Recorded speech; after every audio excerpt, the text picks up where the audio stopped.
IVM। नमस्कार, खेल नीति पर आपका स्वागत है और मैं हूं राजीव मिश्रा। विराट कोहली ने जैसे ही टेस्ट चैंपियनशिप के लिए क्वालिफाई किया, यानी फाइनल के लिए भारतीय टीम ने अपनी जगह बनाई, उसके बाद एक बार फिर ये चर्चा शुरू हो गई कि मॉडर्न एरा की, यानी कि 70 के दशक के बाद की सबसे बेहतरीन टीम कौन सी है। समय समय पर भारतीय टीम के हेड कोच रवि शास्त्री इस बात को लेकर हमेशा सुर्खियों में रहे कि वो ये मानते रहे कि मौजूदा टीम भारतीय क्रिकेट इतिहास की सबसे बेहतरीन टीम है। लेकिन क्या वाकई इस बात में दम है, इस पर आज बातचीत करेंगे। एक बड़ा पैनल हमारे साथ है। हम 70 के दशक की टीम पर बातचीत करेंगे, जब अजीत वाडेकर ने इंग्लैंड और वेस्ट इंडीज में जाकर वहां पर जीत हासिल की। इसके अलावा 80 के दशक में जब कपिल देव कप्तान बने तो 1983 का वर्ल्ड कप हिंदुस्तान आया। इसके अलावा 1985 में हमने वर्ल्ड सुपर सीरीज जीता ऑस्ट्रेलिया में। कई ऐसे वनडे टूर्नामेंट्स जीते, लेकिन क्या टेस्ट क्रिकेट में वो सफलता हम हासिल कर पाए, वो बड़ा सवाल था। फिर 90 के दशक में आते हैं, जब सौरव गांगुली कप्तान बने और उनकी कप्तानी में एक बड़ा बदलाव देखने को मिला हिंदुस्तान की क्रिकेट में। और फिर उसके बाद महेंद्र सिंह धोनी का युग और अब विराट कोहली का युग। यानी कि समय समय पर भारतीय क्रिकेट में बहुत कुछ बदला है और इसी वजह से ये सवाल हमेशा आके खड़ा हो जाता है कि कौन सा एरा भारतीय क्रिकेट का सर्वश्रेष्ठ एरा हम उसको कह सकते हैं। आज इसी मुद्दे पे बातचीत करेंगे। सबा करीम हमारे साथ हैं, निखिल चोपड़ा हमारे साथ, राजकुमार शर्मा जी हमारे साथ। और हमेशा की तरह सबा भाई को शिकायत ना हो, इसलिए मैं राजकुमार जी आपसे ही पहला सवाल ले लेता हूं, क्योंकि आप विराट कोहली के कोच हैं और मॉडर्न एरा में जिस तरह से रवि शास्त्री बार बार क्लेम करते हैं कि सबसे बेहतरीन टीम है इतिहास की, क्या आपको भी ये लगता है विराट का कोच होने के नाते कि जो कुछ रवि शास्त्री हमेशा क्लेम करते हैं उस बात में बहुत दम है? देखिए राजीव, अगर स्टैट्स के हिसाब से देखें तो दम तो है इस बात में, क्योंकि बहुत अच्छा परफॉर्मेंस है पिछले 7-8 साल में और कंसिस्टेंट परफॉर्मेंस है। ये सबसे अच्छी बात है कि पहले होता था कि हमने ऐसा नहीं, nothing against all those greats जिन्होंने पहले सीरीज जीती ओवरसीज या एक दो मैचेस जीते, लेकिन ऐसा कभी नहीं देखने को मिला था कि भारत एक फेवरेट की तरह ऑस्ट्रेलिया जा रहा है या इंग्लैंड जा रहा है, कि एक स्ट्रांग टीम आ रही है। तो अब वो एक ओवरसीज में जाकर जो हमारी परफॉर्मेंस है वो जो काफी अच्छी और कंसिस्टेंट रही है, तो उसके मद्देनजर ये कहना रवि शास्त्री का कुछ हद तक ठीक भी है कि ये एक ऐसी टीम है जो जिसमें एक जज्बा है और ये सभी जीतने के लिए खेलते हैं। कोई भी they are not scared of facing anybody at any place. वो किसी भी विकेट पर खेलने के लिए तैयार है, क्योंकि एक ये ऑलराउंड टीम है जिसमें अच्छी फास्ट बॉलिंग है, अच्छे स्पिनर्स हैं, बैटिंग भी मुकम्मल है। तो उसके तहत ही रवि ने कहा है और मैं बिल्कुल एग्री करता हूं कि शायद ये सबसे अच्छी टीम है। लेकिन बहुत इस पे बहुत डिस्कशंस होते हैं, बहुत डिस्प्यूट भी होता है कि नहीं, शायद अजीत वाडेकर की टीम अच्छी थी या सुनील गावस्कर की टीम बहुत अच्छी थी। लेकिन अगर आप स्टैट्स के हिसाब से देखेंगे तो मुझे लगता है कि ये अभी तक की इंडिया की बेस्ट टीम है, जो ओवरसीज में भी अच्छा किया है और इंडियन कंडीशंस में तो अच्छा किया ही है। लेकिन निखिल भाई, 80s में जो कुछ हिंदुस्तान की क्रिकेट में बदलाव आया, हमने वर्ल्ड कप जीता, हमने ऑस्ट्रेलिया में जाके वर्ल्ड सुपर सीरीज जीता, हमने शारजा में कई बड़े टूर्नामेंट्स जीते। वो एरा भी आप आसानी से नहीं हटा सकते कि हम ओवरसीज नहीं जीते। ओवरसीज ही जाके हम इंग्लैंड और ऑस्ट्रेलिया में जीते हैं। तो रवि शास्त्री जो क्लेम करते हैं बार बार, शायद थोड़ा सा स्टैट्स देखना पड़ेगा उनको, 80s का भी और 90s का भी। देखिए, उससे पहले मैं मानता हूँ वो 70s में भी जब वो जो मुझे याद है, मैंने ऑब्वियसली वो मुकाबले देखे नहीं थे राजीव भाई, कि 70 में जिसकी आप चर्चा कर रहे थे मुकाबले जीते थे, जब आपके पास जो प्रोटेक्टिव गियर इतना अच्छा नहीं था, ग्लव्स हेलमेट नहीं होते थे, उस समय पे जाके आप बढ़िया खेल रहे थे। तो ये सब वो दशक है जब बढ़िया प्रदर्शन किया तो आने वाली जो क्रिकेटिंग पीढ़ी थी उनको वो प्रेरणा मिली कि आप बाहर जाके भी बढ़िया प्रदर्शन कर सकते हैं, compete कर सकते हैं।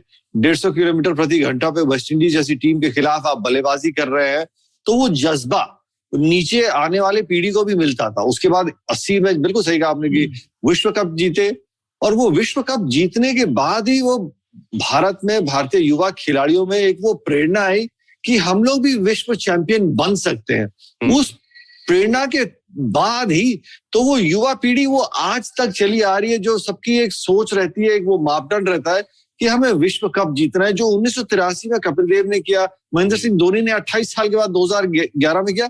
तो ये वो दशक है जब आप उनसे वो प्रेरणा लेते हैं, आने वाली वो पीढ़ी रहती है। और रही बात रवि शास्त्री की, उनका कहने का बार बार यही मतलब है कि दिस इज द बेस्ट। देखिए, हर शख्सियत, हर इंसान थोड़ा सा अपने आप को बढ़ा चढ़ा के बोलता है। जिस तरीके से आप अपनी करंट टीम में, युवा खिलाड़ी में वो कॉन्फिडेंस फूकने की कोशिश करता है, और मैं मानता हूं कि रवि शास्त्री से बड़ा कोई मैन मैनेजमेंट या कॉन्फिडेंस फूकने वाला शख्सियत है नहीं। ये उनकी एक खासियत है। युवा पीढ़ी में किस तरीके से आपको वो कॉन्फिडेंट इतना बना देते हैं कि आप बाहर जाके आप दुनिया से लड़ सकते हैं। उस समय उस खिलाड़ी को वो सेल्फ बिलीफ रहता है। तो मैं मानता हूँ वो दशक की जो हम बात कर रहे हैं ना, कि वो ट्रैवल करने की, तो वो हर दशक का एक बहुत इंपॉर्टेंट रोल है कि आने वाली पीढ़ी में उनको वहां से वो प्रेरणा मिलती है। सबा भाई, आप कैसे देखते हैं, क्राइटेरिया होना क्या चाहिए आप बेस्ट एरा को चुनने का? या तो आप विनिंग परसेंटेज देख लें, क्योंकि तब 2 फॉर्मेट होते थे, अब 2 फॉर्मेट के साथ विनिंग परसेंटेज देख लें, या किस कंट्री में जाके हमने मैचेस जीते, हम सब कॉन्टिनेंट में ज्यादा खेले या ओवरसीज खेले, होना क्या चाहिए क्राइटेरिया? और अगर आपके हिसाब से क्राइटेरिया ओवरसीज जाके जीतना है, फिर तो रवि शास्त्री जो क्लेम कर रहे हैं वो बिल्कुल ठीक है। मेरे विचार में एक तो अलग अलग फॉर्मेट है राजीव। ये वनडे फॉर्मेट अलग है, टेस्ट मैचेस का फॉर्मेट। यहाँ पर हम सिर्फ इन दो फॉर्मेट्स पर ही अगर हम बात करें, और दोनों की जो 11 होते हैं वो बहुत ज्यादा अलग होते हैं। ये एक पैरामीटर हो गया। दूसरा पैरामीटर मेरे हिसाब से ये होना चाहिए कि आप वर्ल्ड चैंपियनशिप कितनी जीते हैं, आईसीसी चैंपियनशिप आपने कितनी जीती है, और नंबर 2 जो कि बहुत जरूरी है कि साउथ एशियन कंट्रीज के बाहर आपने कितने सारे टेस्ट मैचेस जीते हैं। मैं एक दिवसीय क्रिकेट की यहाँ पर बात नहीं कर रहा हूँ, मैं सिर्फ टेस्ट मैचेस पर ही ध्यान दे रहा हूँ। ओवरसीज स्पेशली आउटसाइड द सब कॉन्टिनेंट आपने कितने सीरीज जीते हैं। अगर इन पैमानों पर विराट और रवि शास्त्री की जो टीम है उस पर हम लोग बात करें, तो अभी तक हम लोगों ने सिर्फ 2 ओवरसीज विन दर्ज की हैं। दोनों ऑस्ट्रेलिया में हमने दर्ज की, दक्षिण अफ्रीका में हम श्रृंखला हारे हैं, न्यूजीलैंड में हम श्रृंखला हारे हैं, और इंग्लैंड में हम श्रृंखला हारे हैं। मुझे लगता है ये टीम ग्रेटनेस की तरफ चल पड़ी है। थोड़ा और हमें समय देना पड़ेगा इसको एसेस करने के लिए। क्या टेस्ट चैंपियनशिप जीतने के बाद आप मानेंगे सबा? नहीं, मुझे लगता है कि टेस्ट चैंपियनशिप जीतना बहुत बड़ी बात होगी, और उससे ज्यादा मैं मानने लगूंगा जब भारत इंग्लैंड में ये जो 5 जो टेस्ट मैचेस होने वाले हैं वहां पर हमने जीत दर्ज की। अगर हम फिर से न्यूजीलैंड के, तो मुझे लगता है कम से कम इस टीम को 1 से 1.5 साल और लगेगा उस ग्रेटनेस को अचीव करने के लिए। और निखिल और राजकुमार ने सही कहा कि इसमें कई अच्छे प्लेयर्स हैं जिन्होंने अपने आप को साबित किया है, यंगस्टर्स हैं। अलग अलग एरा की टीम को डिफाइन करना बड़ा कठिन हो जाता है, क्योंकि अलग अलग चैलेंजेस होते हैं हर एक एरा में, हर एक दशक में।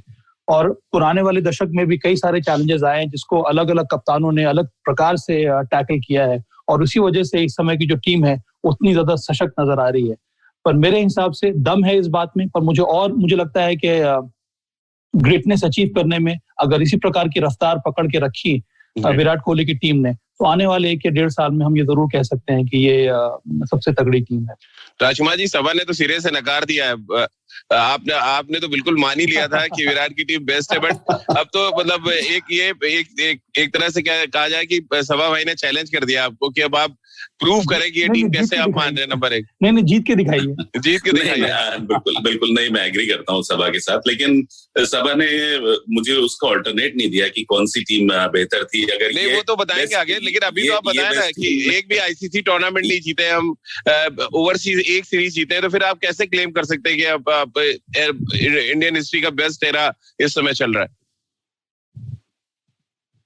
राजीव, मेरा मानना है कि अगर आप ये टीम देखें, ये टीम जितनी फिट है, आज तक भारतीय कोई भी ऐसी टीम इतनी फिट नहीं थी। फिटनेस एक बहुत इंपॉर्टेंट पार्ट है जिसमें इंजरीज नहीं है। अब सर, फिटनेस है मतलब फिटनेस से वर्ल्ड कप जीत रहे होते, फिर तो समझ आता है आपको तो क्रिकेट खेल के जीतना पड़ता है। कमिंग टू दैट ओनली, वो एक प्रोसेस है। अब वो प्रोसेस वो चल रहा है, वो प्रोसेस। सर, प्रोसेस से हम कैसे मान लें कि बेस्ट एरा है? प्रोसेस कभी बेस्ट एरा बनाएगा नहीं, आपको तो रिजल्ट देना पड़ेगा बेस्ट एरा बनने के लिए। डेफिनेटली, अब रिजल्ट्स आपके सामने आने वाले हैं जब भारत वर्ल्ड टेस्ट चैंपियनशिप होपफुली जीतेगा, आगे T20 वर्ल्ड कप आ रहा है, तो वो समय आ गया है कि अब ये टीम परिपक्व हो रही है एक बड़े बड़े टूर्नामेंट जीतने के लिए, क्योंकि टीम बिल्ड करने में भी समय लगता है, और ये समय लगा है। तो क्लेम ना करें ना राजकुमार सर, क्लेम क्यों कर रहे हैं? अगर समय लग रहा है तो फिर समय दे। ये तो क्लेम करना कि एक ऑस्ट्रेलिया में सीरीज जीत के हम क्लेम करने लगे कि हम बेस्ट एरा चल रहा है इंडियन क्रिकेट? देखो राजीव, जहां तक बात है कि हमने आईसीसी चैंपियनशिप नहीं जीती, मेरा बिल्कुल मानना है कि बिल्कुल ये ठीक क्लेम है। लेकिन अगर आप उसमें भी परफॉर्मेंस देखें, आईसीसी चैंपियनशिप में भी भारत बिना कोई मैच हारे फाइनल तक पहुंचा। एक वन बैड डे की या गलत वो डिसीजन हो गया कि पहले गेंदबाजी करने का, और भारत वो मैच हार गया, फाइनल मैच हार गया। इसी तरह अगर न्यूजीलैंड में भी उस दिन अगर बारिश नहीं होती तो शायद भारत आसानी से वो मैच जीत गया था। और उससे पहले का अगर आप वर्ल्ड कप का रिकॉर्ड देखें तो बेहतरीन परफॉर्मेंस रही थी भारत की, जो कि पहले कभी ऐसे देखने को नहीं मिलती थी कि भारत अनचैलेंज्ड या बिना अनडिफीटेड वहां तक पहुंचता था। और इस बार ऐसा हो रहा था, लेकिन ठीक है, थोड़ा सा लक भी शायद साथ नहीं था, और उसकी भी जरूरत होती है क्रिकेट में, जैसे सभी जानते हैं कि लक पार्ट प्ले करता है। भाई मुस्कुरा रहे हैं आपकी बात सुन के राजकुमार। मैं समझ रहा हूँ, लेकिन सभा भाई ये कहना भी चाह रहे हैं कि चाचा के घर मूछें होती तो वो चाची बन जाती है, होता नहीं वैसे क्रिकेट में। एग्रीड, लेकिन वन बैड डे या 15 मिनट वर्ल्ड कप के, एक 15 मिनट खराब क्रिकेट हुई और उसी में भारत वर्ल्ड कप जीतने से वंचित रह गया। तो कहीं ना कहीं कुछ ऐसी बातें नहीं है, लेकिन ओवरऑल अगर आप परफॉर्मेंस देखें भारत की, तो मुझे लगता है बहुत लाजवाब और बहुत कंसिस्टेंट परफॉर्मेंस रही है। और यहाँ पर क्यों नहीं बात करें हम साथ साथ वनडे क्रिकेट की भी, क्योंकि बेहतरीन प्रदर्शन भारत ने किया है वनडे क्रिकेट में भी किसी भी देश के खिलाफ। तो कुल मिला के एक ओवरऑल अगर देखा जाएगा तो पैकेज की तरह देखा जाएगा, खाली हम टेस्ट मैचेस नहीं देख सकते। बिल्कुल सभा भाई, मुझे तो लग रहा था अभी कि मैं रवि शास्त्री को ही सुन रहा हूँ जैसे। अब इस साल रवि शास्त्री का टर्म खत्म हो रहा है। लेकिन सभा भाई आप दे जवाब, राजकुमार सर ने सवाल खड़ा किया कि क्राइटेरिया क्या, आपको जवाब देना पड़ेगा। अब जवाब तो मैंने पहले ही दे दिया था। मुझे ये लगता है कि मैं सारी बातें मान रहा हूँ राजकुमार की, पर जब तक कि आपके पास चैंपियनशिप नहीं आएगी राज, तब तक ये क्लेम करना बड़ा मुश्किल। हम लोग पुराने दशक में क्यों बात करते हैं, हम लोग क्यों बात करते हैं कि वेस्ट इंडीज की टीम जो है एक इनविंसिबल टीम थी? क्यों? क्योंकि 1975 वर्ल्ड कप, 1979 वर्ल्ड कप, जहां भी गए वो अपने घर में, बाहर गए, अपने कॉन्टिनेंट के बाहर गए, वहां पर उन्होंने जीता। उन्होंने ऑस्ट्रेलिया को पछाड़ा, इंग्लैंड को पछाड़ा, मतलब जहां भी गए। सब यहाँ पर बात हम बेस्ट इंडियन टीम की कर रहे हैं, हम कंपेयर नहीं कर रहे उसको वेस्ट इंडीज से या ऑस्ट्रेलियन टीम से। एग्जांपल दिया जा रहा है राज, मैं एक उदाहरण के तौर पर एक्सप्लेन कर रहा हूँ कि कब आप कहते हैं, क्लेम कर सकते हैं कि भाई मेरी टीम इनविंसिबल है। मैं टेस्ट में इंडिया की बात कर रहा हूँ, तो मैं कह रहा हूँ वो लेवल पहुंचने के लिए अभी वक्त लगेगा। जिस तरह से इनविंसिबल थी वेस्ट इंडीज टीम, या फिर एक दौरा था, एक फेज था जब स्टीव वॉ कप्तान थे ऑस्ट्रेलिया की टीम के, उन्होंने 16 टेस्ट मैचेस लगातार जीते, उसमें एक ड्रॉ भी नहीं था, और उनके पास कई शानदार प्लेयर्स थे, उसमें उन्होंने दो वर्ल्ड कप भी जीते। इसीलिए कहा जाता है कि ऑस्ट्रेलिया की जो वो फेज था, वो मुझे लगता है कि सबसे अच्छा उनका फेज था। इस तरह से अगर देखा जाए, उस पैमाने पर अगर देखा जाए, तो भारत को भी थोड़ा समय लगेगा, मैं मानता हूं। इसीलिए मैंने कहा कि 1.5 साल में अगर भारत इस प्रकार के टेस्ट चैंपियनशिप जीत लेता है, आईसीसी की जो वर्ल्ड कप T20 वो जीत लेता है, 2023 में maybe world cup, one day world cup जीत लेता है, तब हम मानेंगे भाई ये विराट कोहली की जो टीम है ये सबसे अच्छी टीम है, होनी भी चाहिए। क्योंकि अंत में परफॉर्मेंस ही आपको डिफाइन करता है आपकी टीम को। आप सेमीफाइनल में हार गए, आप फाइनल में हार गए, ये 10 साल के बाद कौन याद करेगा? कोई नहीं याद करने वाला है कि हम 15 मिनट खराब खेलने की वजह से हम हार गए। आप हारे तो न्यूजीलैंड ने वो 15 मिनट क्यों आपसे अच्छा खेला? कोई ना कोई तो कारण होगा, क्योंकि कंडीशन तो दोनों के लिए एक थे। ये इस टीम में पोटेंशियल है, थोड़ा हमें और समय देना होगा। और मुझे पूरा विश्वास है, मुझे हमेशा ये लगता है कि ये टीम बहुत अच्छी है, रिसोर्सेज सबसे अच्छे अवेलेबल हैं इस समय भारत के पास। बेंच स्ट्रेंथ हमारा इतना तगड़ा, इससे ज्यादा तगड़ा बेंच स्ट्रेंथ भारत का कभी भी नहीं हुआ था, पर अभी थोड़ा और समय लगेगा। लेकिन निखिल भाई, मैं आपको पूरा समय दे रहा हूँ। सभा भाई कह रहे हैं समय लगेगा, लेकिन मैं आपको समय दे रहा हूँ कि आप थोड़ा तड़का डाल सकते हैं जो चल रही है बहस उसमें। देखिए, बड़ा जरूरी है राजीव भाई, और राजू भाई भी हमसे सहमत यही होंगे। ये प्रतियोगिता क्यों होती है? जो दशक की बात करते हैं, कौन सी टीम बढ़िया है, कौन सी टीम बढ़िया नहीं है, ये विश्व कप क्यों होता है, ये चैंपियंस ट्रॉफी या ये वर्ल्ड टेस्ट चैंपियनशिप ये क्यों होता है? ये सिर्फ इसीलिए होता है कि आपके रिसोर्सेज, आपकी बेंच स्ट्रेंथ, हर क्रिकेट बोर्ड की तैयारी, हर टीम की तैयारी किस तरीके से होती है। और आप जब एक प्रतियोगिता जीतते हैं तो आप तब तक चैंपियन कहलाते हैं जब तक कि अगली ट्रॉफी नहीं होती, या अगली बारी आपको फाइनल में, या अगली बारी आप वो प्रतियोगिता हार नहीं जाते। तो एक वो मापदंड रहता है, जैसे विश्व कप है, हर 4 साल में अगर एक बारी आता है तो आप वो प्रतियोगिता जीते हैं, तो आप वो 4 साल के लिए वो विश्व चैंपियन कहलाए जाते हैं। आप जब तक आप वो प्रतियोगिता जीते नहीं, ट्रॉफी आपके नाम नहीं आती, आपके नाम के आगे कोई विश्व चैंपियन लिख नहीं सकता। मैं सबा भाई से बिल्कुल सहमत हूं। हमने तैयारी बहुत शानदार तरीके से की और जिस तरीके से बीसीसीआई ने उस तैयारी में पूरी तरीके से भारतीय टीम के साथ खड़े होकर नर्सरी तैयार की, एनसीए में जिस तरीके से खिलाड़ी तैयार हो रहे हैं वो शानदार है। बट अंत में वो एरा जो है वो बेस्ट एरा तब माना जाएगा जब आप लगातार प्रतियोगिता जीते जाएंगे। और मैं सबा भाई से एक चीज से और बहुत सहमत हूं, क्योंकि ये जो 1.5 साल है ना भारतीय क्रिकेट और इस टीम के लिए वो डिफाइनिंग मोमेंट है। और ये टीम के अंदर अगर हर खिलाड़ी ये समझ जाता है कि एक वो 5 दिन का वर्ल्ड टेस्ट चैंपियनशिप का जो फाइनल है वो आखिरी पड़ाव वो जीत जाते हैं, T20 विश्व कप है, उसके बाद एक और है, फिर आपके पास 50 ओवर का है, ये अगर आप लगातार जीते चले गए तो इसमें कोई दो राय नहीं है कि गुरु इससे बढ़िया कोई टीम ही नहीं है, क्योंकि आप अगले 1.5 साल में हर फॉर्मेट के विश्व चैंपियन बन जाएंगे। और ये मेरे को लगता है कि भारतीय क्रिकेट या किसी भी क्रिकेटिंग टीम के इतिहास में हुआ नहीं कि आपके पास मौका है तीनों फॉर्मेट के विश्व चैंपियन बनने का। बिल्कुल, और ऐसा लग रहा है राजकुमार सर की निखिल भाई तो ऑस्पिन डालते ही थे, सबा भाई ने भी दस्ताने उतार के आपको गेंदबाजी शुरू कर दी। दोनों एंड से आपको गेंदबाजी झेलनी पड़ रही है। अब आप बताएं, मतलब ये दो हमारे जो एक्सपर्ट्स हैं वो मानने से कुछ तैयार नहीं है। राजीव, इससे पहले कि राज कुछ बोले, ये भी आपको देखना होगा राज के रवि शास्त्री का एरा कब से शुरू हुआ है, रवि शास्त्री का टर्म कब से शुरू हुआ है। 2017 चैंपियंस ट्रॉफी हारने के बाद रवि शास्त्री ने कोच की भूमिका निभाना शुरू किया है। 2017 से लेकर 2021 हो रहा है, करीब 4.5 साल हो गए। उसमें इस टीम ने क्या क्या अचीव किया है in terms of overseas win test matches में और वर्ल्ड चैंपियनशिप। अभी तक हमारे पास कोई भी वर्ल्ड चैंपियनशिप नहीं आई है हाथ में इस 2017 के बाद से। उसके साथ साथ हमने सिर्फ 2 overseas outside the subcontinent test series जीती है ऑस्ट्रेलिया में। हमने उसके अलावा और कोई भी टेस्ट सीरीज जीती नहीं है। तो अभी जब जो भी आप जवाब दें इस पर जरूर ध्यान देना। इसलिए मैं बात ये रिपीट कर रहा हूँ। आने वाले समय में अगर वर्ल्ड टेस्ट चैंपियनशिप भारत जीत लेता है, अगर इंग्लैंड में हम श्रृंखला जीत लेते हैं, तब मैं मानूंगा कि हमने 70 और फिर हम वर्ल्ड कप T20 जीत लेते हैं, तब मुझे लगेगा कि हमने कम से कम बहुत ज्यादा अचीव कर लिया। कम से कम 80-85% हमारी टीम जो है वो बहुत ज्यादा सबसे तगड़ी मानी जाएगी। नहीं, एग्रीड सर। आप लोग कंपेयर कर रहे हैं भारतीय टीम को कि ये वेस्ट इंडीज की तरह उतनी डोमिनेटिंग नहीं है या स्टीव वॉ की टीम जैसी डोमिनेटिंग नहीं है। मैं कंपेयर कर रहा हूँ भारतीय टीम को जो 70s के बाद से रही। अगर अजीत वाडेकर की टीम 2 ओवरसीज जीती थी सीरीज, उसके बाद कपिल पाजी ने वर्ल्ड कप जीता, या हम वर्ल्ड चैंपियनशिप जीते थे ऑस्ट्रेलिया में, रॉकमिन्स कप था शायद। तो उस तरह वहां भी बहुत कम अचीवमेंट्स हैं, और ऑस्ट्रेलिया में जाकर ऑस्ट्रेलिया को हराना वो कोई मीन अचीवमेंट नहीं है। एंड इस बार तो ऐसा भी हुआ जबकि भारत की जो सीनियर प्लेयर्स थे वो बहुत सारे अवेलेबल नहीं थे, और उस बावजूद उसके भारत ने वो सीरीज जीती। तो ये आप ऑस्ट्रेलिया को ऑस्ट्रेलिया में हरा रहे हैं, जो कि पहले कभी नहीं होता आया था।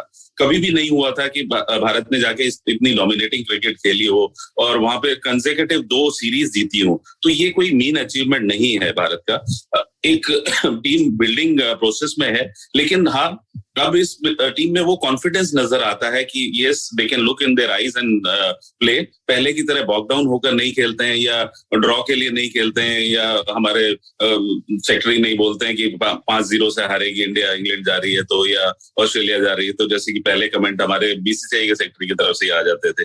तो ऐसा नहीं है। अब इस टीम से सबको आशाएं हैं, पूरी उम्मीदें हैं कि ये एक ऐसी टीम है जो किसी भी टीम को उनकी कंडीशन में भी हरा सकती है, बिकॉज ये एक बहुत बैलेंस टीम है, बहुत फिट टीम है, अप्रोच अच्छा है। और जहां तक रवि शास्त्री की बात है, तो मैं रवि को बहुत क्रेडिट देना चाहूंगा कि जरूर जैसा आपने कहा कि बहुत ज्यादा आईसीसी ट्रॉफीज नहीं जीती हैं, लेकिन इस टीम को बिल्ड करने में, इस टीम को कॉन्फिडेंस देने में रवि का बहुत बड़ा योगदान है। बहुत अच्छा टीम जो मैनेजमेंट है उनका वो बहुत क्लास है, क्योंकि काफी बातचीत होती है मेरी प्लेयर्स से, तो एवरीबडी सेज कि उनका कंट्रीब्यूशन बहुत पॉजिटिव रहता है, और वो एक जिम्मेदारी लेते हैं अपनी टीम की, जो कि अक्सर मैंने देखा कि फॉरेन कोचेस अगर हार जाते हैं तो वो टीम पर डाल देते हैं, और अगर जीत जाते हैं तो अपना क्रेडिट लेना चाहते हैं। रवि ऐसा नहीं है, वो स्टैंड करते हैं अपनी टीम के साथ, अपनी टीम के लिए जवाबदेही उनके पास होती है, या अगर अच्छा नहीं भी खेला हो तो वो डिफेंड करते हैं, अपने प्लेयर्स को प्रोटेक्ट करते हैं, कॉन्फिडेंस देते हैं।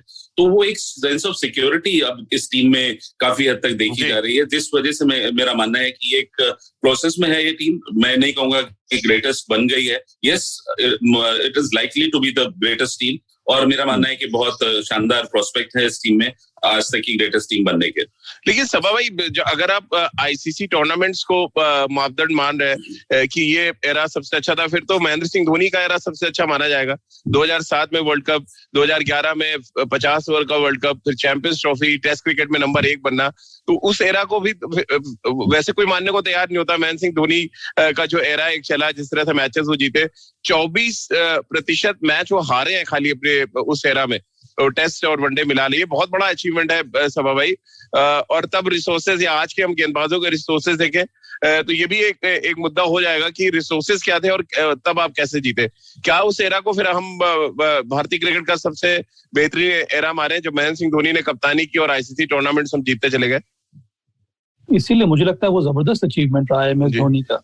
एक कप्तान के रूप में उनके अंडर भारत ने 3 आईसीसी चैंपियनशिप जीती है, world cup, T20, world cup, one day cricket, फिर चैंपियंस ट्रॉफी इसके पहले भारत ने टेस्ट क्रिकेट में नंबर 1 भी रहे, और टेस्ट क्रिकेट में भी हम लोग नंबर 1 थे। वहां पर रिसोर्सेज थे हमारे पास, वहां पर बहुत ज्यादा प्रोफेशनल एटीट्यूड के साथ भारतीय टीम मैदान में उतर रही थी, और तब भी हम जब बाहर जा रहे थे खेलने के लिए हमारा प्रदर्शन काफी अच्छा रह रहा था। हालांकि मैं मानता हूँ एक बहुत बड़ा अंतर ये है, जैसे कि राजकुमार ने कहा, कि ऑस्ट्रेलिया में या फिर ओवरसीज विंस टेस्ट मैचेस में एम एस धोनी की कप्तानी में भी भारत ने अचीव नहीं की थी। वो एक क्वेश्चन मार्क जरूर रहेगा। पर वनडे क्रिकेट में, वर्ल्ड चैंपियनशिप मैचेस में भारत का शानदार प्रदर्शन रहा है। अब लोग कहते हैं कि जो सौरव गांगुली कप्तान थे तब वो गोल्डन एरा था भारतीय क्रिकेट का। मैं वहां पर भी यही जानना चाहता हूँ किस प्रकार से वो गोल्डन एरा था। हम लोगों ने कितने सारे वर्ल्ड कप जीते, उस एरा में भी हम लोगों ने कोई भी वर्ल्ड कप जीता नहीं, उस एरा में भी हम लोगों ने चैंपियंस ट्रॉफी नहीं जीती, उस एरा में भी हम लोग बाहर जाकर टेस्ट मैचेस जीते नहीं। ज्यादातर जो हम लोगों ने किया वहां पर जाके, हो सकता है कि हम लोगों ने सीरीज ड्रॉ की, आप चाहे वो दक्षिण अफ्रीका में या फिर ऑस्ट्रेलिया में हो।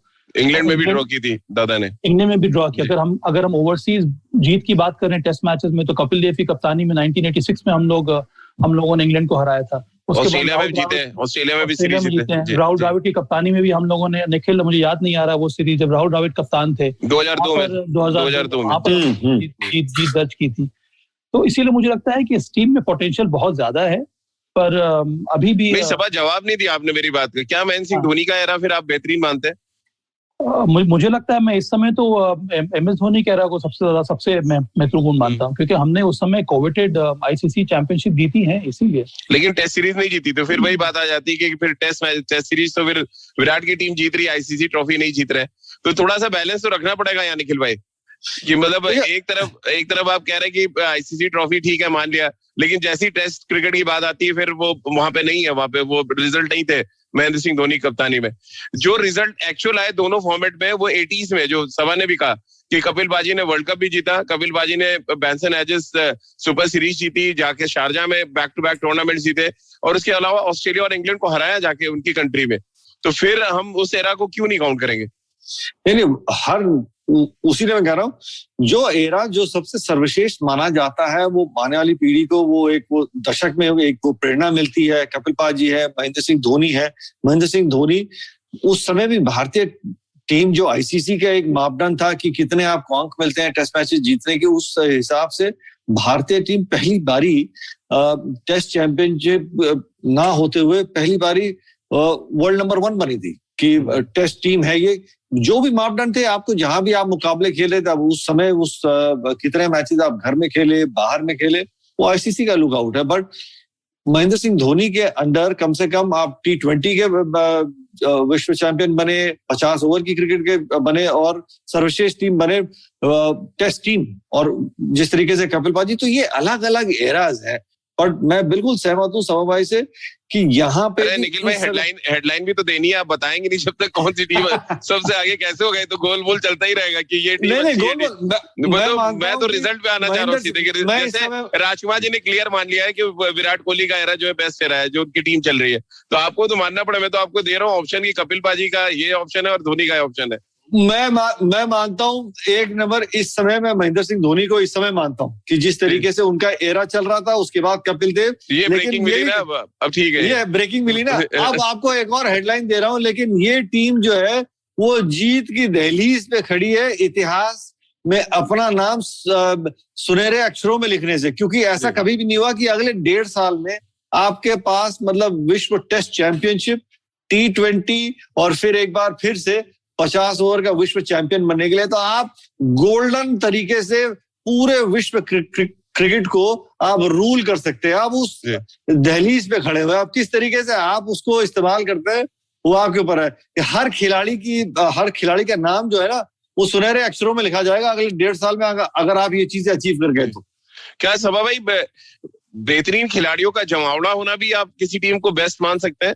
अगर हम दादा की टीम को देखने जाएं तो टॉप टू बॉटम इतने बड़े सितारे कभी मैंने जितना क्रिकेट कवर किया या सुना है देखा, एक साथ नहीं खेले कभी हिंदुस्तान की टीम में। क्या ये भी एक क्राइटेरिया हो सकता है जहाँ पे सचिन तेंदुलकर, राहुल द्रविड़, वेवियस लक्ष्मण, खुद दादा वीरेंद्र सहवाग, फिर जहीर खान, अनिल कुंबले, हरभजन सिंह, क्या ये एरा भी आपको मजबूर कर रहा है कि इसके बारे में सोचा जाए? नहीं राजीव, मैं बहुत क्लियर हूँ इन सब मामलों में। मुझे लगता है कि अगर वो टीम जितने भी बड़े प्लेयर हो जाए, अगर आप मुझे चैंपियनशिप नहीं लाकर दे रहे हैं तो फिर आपको कंपैरिजन हम किसी ऐसी टीम से नहीं कर सकते हैं जिनके पास ट्रॉफी है।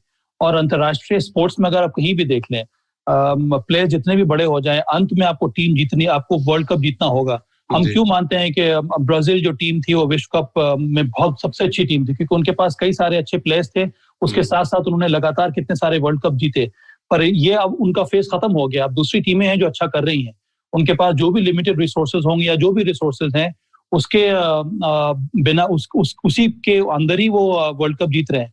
उसी तरह से आपके पास प्लेयर्स कितने भी अच्छे हो जाएं, वो परफॉर्म कर पा रहे हैं कि नहीं कर पा रहे हैं सही मोमेंट में। आपने भारत के लिए कितने सारे चैंपियनशिप जीते हैं कि नहीं जीते हैं, उस ये मापदंड पर मुझे लगता है कि मैं निखिल के साथ इत्तेफाक रखता हूँ। और मैं भी मानता हूँ कि MS धोनी का जो अचीवमेंट है वो इनक्रेडिबल रहा है अभी तक। राजकुमार सर, ये तो सबा भाई आज एकदम ही खतरनाक मोड में है, ग्रीन टी के साथ पता नहीं क्या उन्होंने पिया हुआ, तभी हर चीज को सिरे से नकार रहे हैं, पूरे 100% तरीके से मान रहे हैं।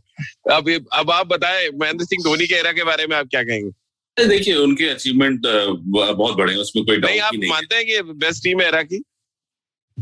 मेरा मानना है कि ये महेंद्र सिंह धोनी के पर्सनल अचीवमेंट्स बहुत बड़े थे।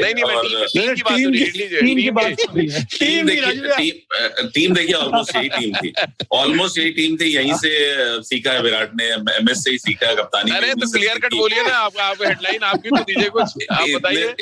लेकिन और उस समय रवि शास्त्री का कोच नहीं थे। नहीं, रवि बन गए थे जब वो MS कप्तान थे, तो रवि नहीं रवि शास्त्री तो कमेंट्री कर रहे थे तब। रवि शास्त्री सिर्फ विराट कोहली के जब श्रीलंका की टीम गई थी, वो एक फेज था जहां पर टेस्ट मैचेस में रवि शास्त्री ने कोच थे जब विराट कोहली कप्तान। नहीं एज ए क्रिकेट मैनेजर गए। मुझे याद है बांग्लादेश का दौरा था जब 2007 वर्ल्ड कप हारे हैं हम, जब ग्रेग चैपल को हटाया गया, देन तब एज ए क्रिकेट मैनेजर गए, वो कोच कभी नहीं रहे राजकुमार जी। देखिए मेरा यही मानना है कि ये ऑलमोस्ट वही टीम थी, लेकिन अब उसको जो वहां से एक सिलसिला चालू हुआ था, और मैं कुछ I am nothing against MS Dhoni, मेरा मानना है कि आज तक के वो सबसे सक्सेसफुल कैप्टन है, उसमें कोई डाउट ही नहीं है। तो उनके टाइम से जो टीम बिल्ड होनी शुरू हुई थी, वो अब आकर उस स्टेज पर पहुंच गई है कि यस, अब मैं कह सकता हूं कि ये शायद बेस्ट टीम है। हाँ, अचीवमेंट्स अगर आप खाली ICC को मानते हैं, ICC ट्रॉफीज को, तो आने वाले 1 साल में BCCI के ऑफिस में आपको ट्रॉफीज लगी हुई मिल जाएंगी जिनकी आपको तलाश है। ट्रॉफीज तो है, ट्रॉफी से कप्तान की फोटो बड़ी इंपॉर्टेंट हो जाती है राजकुमार जी। कप्तान की फोटो तो चाहिए ट्रॉफी। कप्तान के बिहाफ पे ही कह रहा हूँ कि अगले 1 साल में आपको वो तीनों ट्रॉफीज वहां पे रखी हुई मिल जाएंगी, गॉड विलिंग। तो मेरा अभी भी यही मानना है कि ये एक बहुत स्ट्रांग टीम है, और एक एटीट्यूड अगर आप देखें इस टीम का, एक खेलने का तरीका देखें, तो मुझे लगता है कि ये बेस्ट टीम है जो ओवरसीज में जाके भी बहुत कॉम्पिटिटिव क्रिकेट खेल रही है, और मतलब कंसिस्टेंट है। सबसे बड़ी बात है कि कंसिस्टेंट है। अगर आप इनका वनडे रिकॉर्ड्स भी देखो, या अगर आप जिस तरह फाइट बैक की है पहला टेस्ट मैचेस हारने के बाद, सीरीज इन्होंने 2-3 बार ऐसे कारनामे करके दिखाए हैं, तो इसीलिए शायद रवि ठीक कह रहे हैं कि बहुत कॉम्पिटिटिव टीम है और अभी प्रोसेस है, कुछ यंगस्टर्स हैं, जब वो थोड़ा और एक्सपीरियंस हासिल कर लेंगे तो मुझे लगता है कि ये बेस्ट टीम होगी। लेकिन सबा भाई कंसिस्टेंट अगर होने की बात है, जो राजकुमार सर कह रहे हैं कि कंसिस्टेंट है इसलिए आप इनको नंबर 1 मान लें, या प्रोसेस में नंबर 1 बनने के, फिर तो अजीत वाडेकर का जो सीरीज जीती उन्होंने लगातार बैक टू बैक, इंग्लैंड को इंग्लैंड में हराना, फिर वेस्ट इंडीज को जाके वेस्ट इंडीज में हराना 70s में, फिर तो वो कंसिस्टेंट तरीके से जीते। मैं आज भी ब्लैक एंड व्हाइट वो तस्वीरें देखता हूँ जब मुंबई एयरपोर्ट के बाहर अजीत वाडेकर की टीम आई, वो वर्ल्ड कप जीतने जैसा जश्न मना है उस समय। तो फिर वो भी तो एरा था और वहां तक फास्ट बॉलर्स नहीं थे आपके पास। आप एकनाथ सोलकर से गेंदबाजी कराते थे, नहीं, जहां तक मुझे याद है सनी भाई ने एक आध बार नई गेंद डाली है। राजीव ये कोई एक्सक्यूज नहीं है कि वहां पे फास्ट बॉलर्स नहीं थे, क्यों नहीं थे? अब ये एक प्रोसेस है, किसने डेवलप किया? एक्सक्यूज नहीं है सर, मैं तो बता रहा हूँ रिसोर्सेज की जो बात आप कह रहे हैं, नहीं रिसोर्सेज आज है, पहले नहीं थे, अब उसके बाद भी जीत रहे हैं ना, रिसोर्सेज डेवलप किए। अरे अच्छी बात, हम तो बहुत शुक्रगुजार है कि रिसोर्सेज हुए, लेकिन यहाँ मुद्दा ये है कि उस एरा में जब वो जीते तो उनके पास वो रिसोर्सेज नहीं थे, तब जीते। मैं ये कह रहा हूँ, अभी तो हम जीत रहे तो अच्छी बात है, फास्ट बॉलर जिता रहे हैं, तब तो फास्ट बॉलर थे ही नहीं। अब एकनाथ सोलकर को फास्ट बॉलर मानेंगे? तब हमारे पास ग्रेट सुनील गावस्कर थे जो एक एंड पे खड़े रहते थे और मैच जिताते थे। तो आप मान रहे हैं आप 70s के एरा को बेस्ट मान रहे हैं? मतलब नहीं, मैं नहीं मान रहा, मैं गावस्कर को ग्रेट मानता हूँ और बता रहा हूँ। और यार आप इंडिविजुअल पे चले जा रहे हैं। देखिए सबा भाई, कभी ये कहते हैं महेंद्र सिंह धोनी, अब सुनील गावस्कर पे आ गए। बट मैं आपसे जानना चाह रहा हूँ 70s के एरा को क्यों नहीं मानते कि one of the best era रहा है इंडियन क्रिकेट का? राजीव, क्योंकि उस समय उतनी कंसिस्टेंसी नहीं थी उस एरा में मैचेस जीतने की। नहीं, आप राजकुमार सर कह रहे हैं बैक टू बैक अगर आप सीरीज जीते तो मानना पड़ेगा आपको कि आप कंसिस्टेंट है। नहीं, बैक टू, इसीलिए तो मैं इस बात से इत्तेफाक नहीं रखता हूँ जी। मुझे लगता है कि जब से ये कॉन्टेक्स्ट शुरू हुआ है, हर एक जो मैचेस हो रहे हैं उसका कुछ ना कुछ कॉन्टेक्स्ट है, तब उसका महत्व ज्यादा बढ़ता गया है। आप अब जैसे कि वर्ल्ड टेस्ट चैंपियनशिप हो रही है, हर एक टेस्ट मैचेस जो हो रहे हैं उसमें आपको पॉइंट्स मिल रहे हैं, तो इसमें कंपटीशन बढ़ गया है, इसमें जो क्वालिटी है वो ज्यादा अच्छी नजर आ रही है, और आप कुछ लीड कर रहे हैं मैचेस जीतने के बाद, तो उसमें जो मुझे लगता है कि जो स्टेक्स हैं बहुत ज्यादा बढ़ गए हैं। उसी प्रकार से अब T20 भी क्वालिफायर्स हो रहे हैं, उसी प्रकार से आपके वनडे मैचेस के भी क्वालिफायर्स हो रहे हैं। तो वर्ल्ड कप क्वालिफाई करने के लिए आपको कई सारे क्वालिफाइंग मैचेस खेलने होते हैं, तो कॉन्टेक्स्ट बहुत अच्छा हो गया इस समय।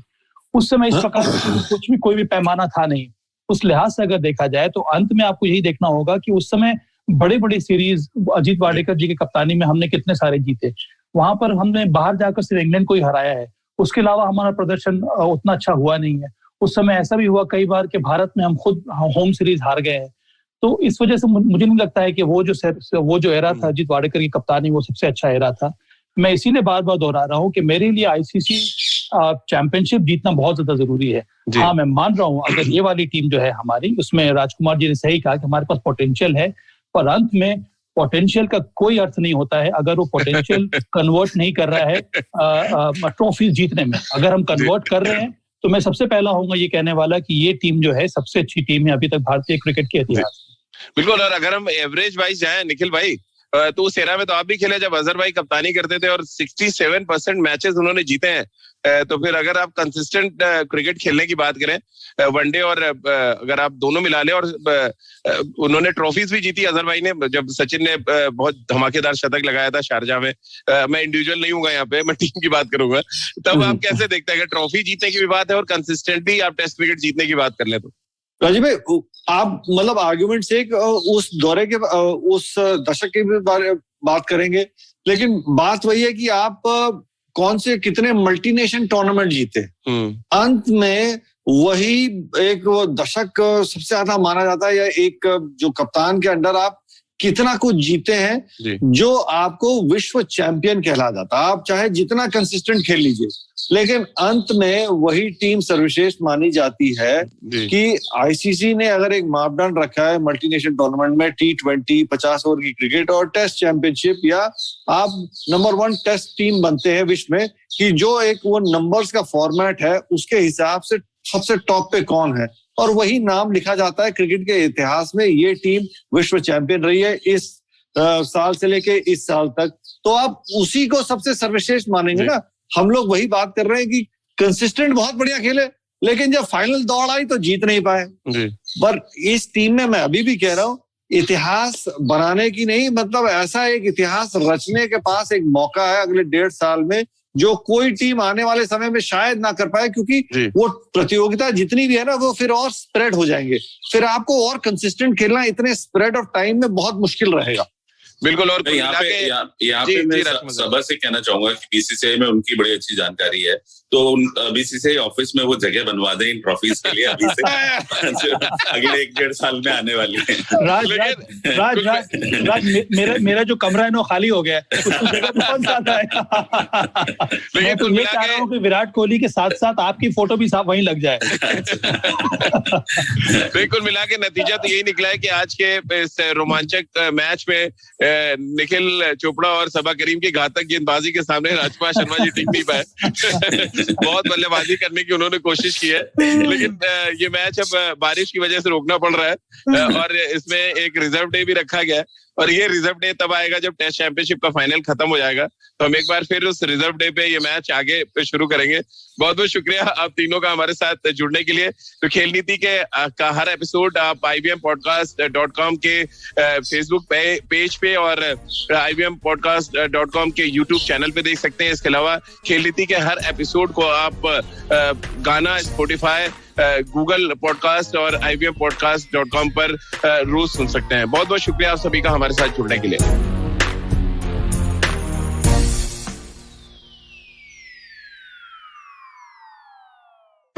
I hope you enjoyed that show. If you aren't following us on social media, please do. We're IVM Podcast on Twitter, Facebook, and Instagram. I would like to thank the sponsors on the network this week, Cred, Ciet, and PayPal. Thank you so much. You make everything possible. Before I recommend a couple of episodes, I just wanted to quickly talk a little bit about Ankush Champanerkar. Ankush was a team member who we lost due to COVID-related complications. He was a really fun guy, and I wish I knew him better than I got to know him in the short time he was with us. But I hope that you can remember him in your thoughts and prayers. Also, quick reminder about Pod for Change, the initiative set up by the podcasting community, along with Give India, the NGO partner. You can go to tinyurl.com/podforchangeindia, and I'm sure that it would be much appreciated any donations that you could give. With that, let me quickly give you a couple of highlights from this week. Aditi Mittal was on Cyrus Says. Great episode, do check that out. On the Habit Coach, Ashton talks about using the word impossible and suggests some better alternatives. On Advertising is Dead, Varun was joined by Harsh Lal, the co-founder of the Soul Store.